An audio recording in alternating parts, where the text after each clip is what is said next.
The Berlin Wall falls. The crowd tears it apart with their bare hands.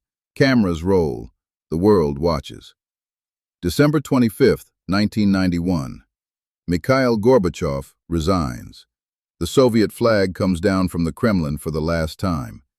15 republics, one superpower, gone. But what if it hadn't? What if Gorbachev's reforms had taken a different turn? What if the coup of August 1991 had actually succeeded? 8 hardliners locked Gorbachev in his dacha in Crimea and declared a state of emergency. For 60 hours, they controlled Soviet television, Soviet tanks, and Soviet nuclear codes. They failed because Boris Yeltsin climbed on top of a tank and refused to move. In our alternative timeline, Yeltsin is arrested that morning. The coup holds. The Soviet Union survives. And everything changes. This is what that world actually looks like. First, the economy. By 1991, the Soviet economy was shrinking at 13% per year. Shelves were empty. The ruble was worthless. The coup leaders knew this.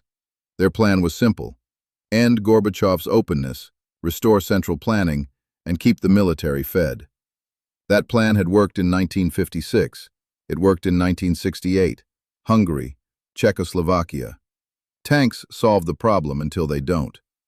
By 1991, the Soviet military had 3.7 million active soldiers and 45,000 nuclear warheads, enough force to suppress any rebellion inside the borders.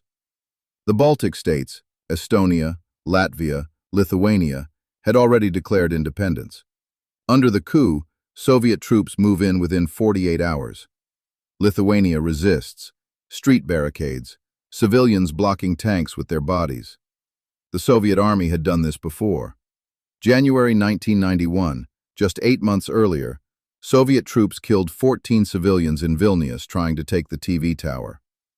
In our alternative timeline, the crackdown is total.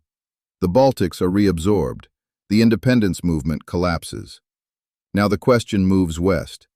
How does Europe respond? In 1991, NATO had 16 member states. The United States had just won the Gulf War.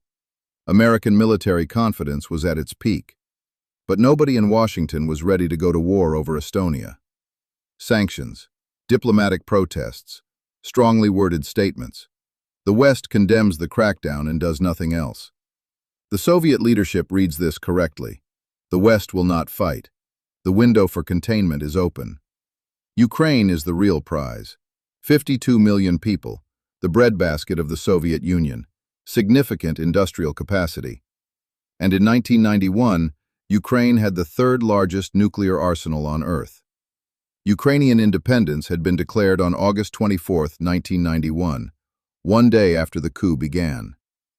In our alternative timeline, that declaration never gets recognized. Soviet forces surround Kiev within a week. The government in Kiev faces a choice: armed resistance with weapons it barely knows how to operate, or negotiation. They negotiate.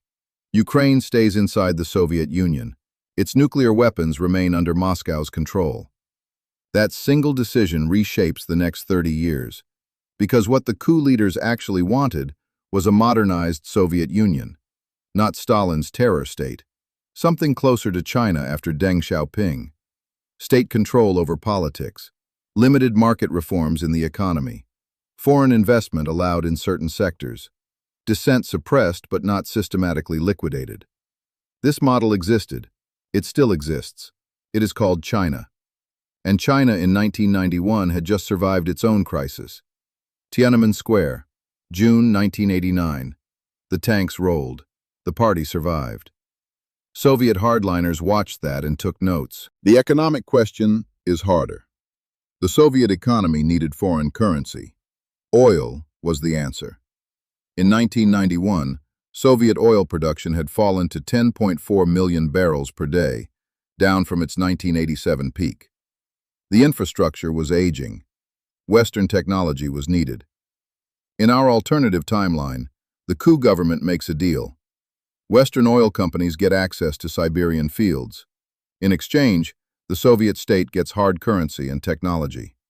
ExxonMobil, Shell, and BP had all been negotiating with Moscow since the late 1980s. The contracts were almost ready.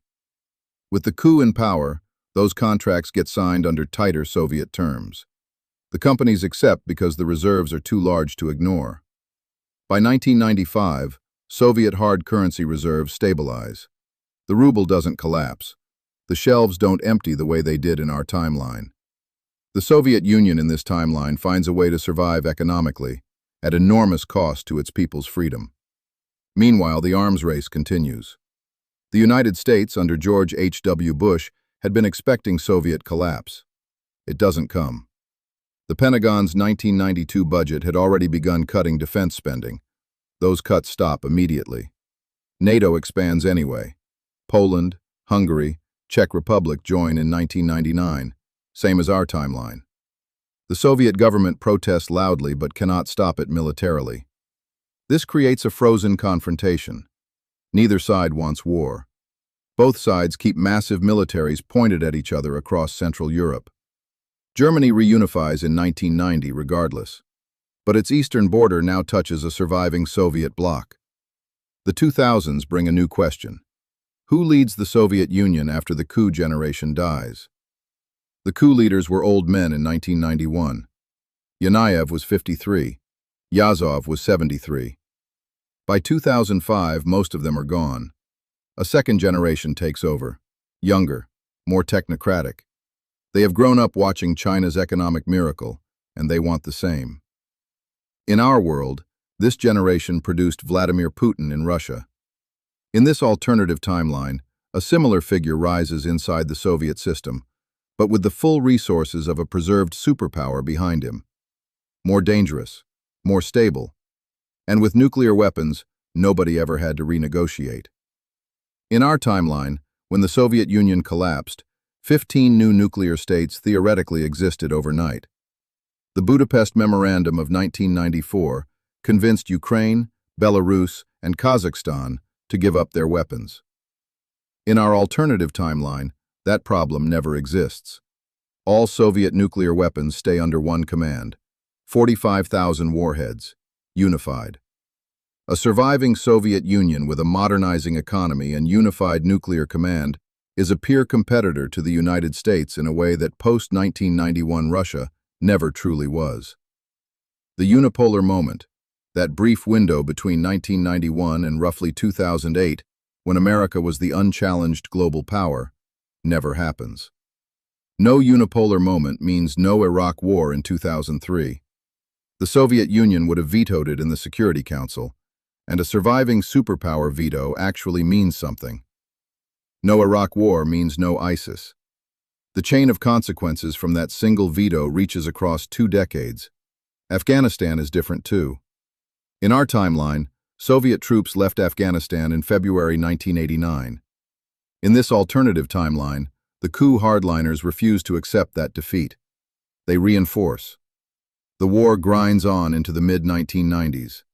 15,000 Soviet soldiers had already died in the first phase. The second phase adds more. The Taliban never consolidates power in Afghanistan.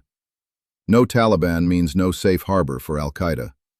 The question of what that means for September 11, 2001, has no certain answer. Internet development is slower in the Eastern Bloc. The Soviet OGES project, a national computer network proposed in the 1960s by Viktor Glushkov, gets revived in the 1980s under Gorbachev's modernization push. In our alternative timeline, the coup government inherits this partially built intranet. It's not the internet. It's a closed national network, controlled, monitored, available only to approved institutions. The free flow of information that broke down barriers in the West doesn't happen inside Soviet borders. The space race resumes. A surviving Soviet space program with continued military funding lands on Mars before the Americans. This is not hypothetical. The Soviet program in 1989 had serious Mars mission plans. The N-1 rocket failures had been mostly solved by 1989. With political survival at stake, the coup government funds the space program heavily. Soviet cosmonauts reach Mars orbit by 2010. The propaganda value is enormous. But inside the Soviet Union, the cost is crushing. The economy is growing, but the freedom is shrinking. The KGB has been restructured under the coup government into something harder and more modern. Mass surveillance, internet monitoring of the closed intranet, travel restrictions tightened. The dissidents who had begun speaking freely under Gorbachev are silenced again. Some are imprisoned. Some disappear. The brief spring of the late 1980s is over. For the countries on the edge, life is strange. Poland holds elections in 1993, 5 years late. Hungary liberalizes more slowly. The Czech Republic stays more authoritarian longer. These countries are in a gray zone. They have Warsaw Pact membership, Soviet troops on their soil, but also Western economic ties. They are not free, but they are not as unfree as they were in 1975. Finland, Austria, Sweden stay neutral as always. Yugoslavia still exists in this timeline because the economic pressure that drove its collapse is less severe. Milosevic still rises, but without the same chaos around him. The wars are different, smaller. By 2024, what does this world look like?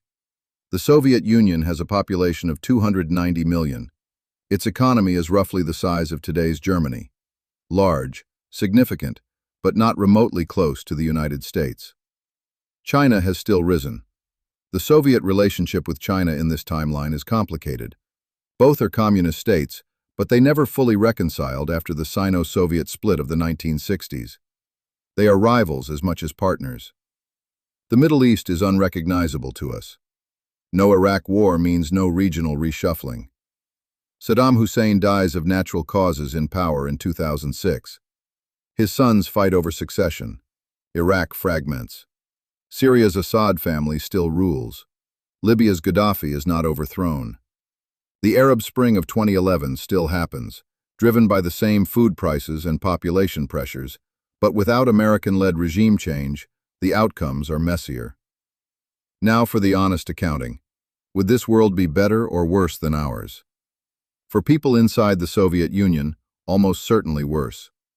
The freedom that came with 1991, the ability to travel, to speak, to build a business, to practice religion, does not exist in this timeline. For global stability, the answer is genuinely unclear. A bipolar world has its own logic. Neither side can afford to be reckless. The Cuban Missile Crisis almost ended human civilization in 1962, but it also produced the hotline, arms control treaties, and a grudging respect for red lines. For the United States, a surviving Soviet Union would have prevented some mistakes. The hubris of the unipolar moment led to Iraq, to Libya, to an overextension that is still being reckoned with. But it also would have prevented some achievements. The expansion of democracy across Eastern Europe, the reunification of families separated for decades. The Soviet Union collapsed because it was unsustainable, not just economically but morally. It required too much violence to maintain. The coup of August 1991 failed in our world for a simple reason. Too many people refused to be afraid anymore. Whether a more brutal coup government could have sustained the fear long enough to modernize the economy, whether it could have survived its own internal contradictions, whether the people of the Soviet Union would eventually have found their way to freedom through different means, these questions have no certain answer. History is not inevitable, but it is not random either. It follows the shape of human nature, and human beings eventually tend toward freedom. What do you think? Would you have wanted to live in this alternative world? Let me know in the comments. And if you're new here, this channel explores the turning points that made our world, and the worlds that could have been. Subscribe so you don't miss what comes next.